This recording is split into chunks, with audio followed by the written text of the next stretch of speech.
Let's get some reaction now from gender activist Anele Mda joins me this morning to take this conversation forward. Anele, a pleasure having you and thank you so much for your time. The announcement's been made, very much expected. Tomorrow, Oscar Pistorius will be released from prison, serving the rest of his sentence under a correctional community program until 2029. Is this justice served?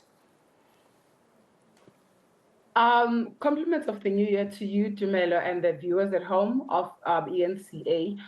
The Reeva Steenkamp and Oscar Pistorius case is a very tragic and quite serious one. And also, I must say that it will never be one of those cases that you can always be like, ultimately justice was served. Because remember, at the core of it was both the demeanor and the conduct and the manner in which Oscar decided to lead his evidence in court, and ultimately what was seen as the general public of South Africa as preferential treatment towards Oscar. I mean, starting from Judge Masipa to a point where the case had to be appealed on multiple occasions, so that at least it can reach a point where people feel as though there is some level of punishment that has been meted towards Oscar that he deserved.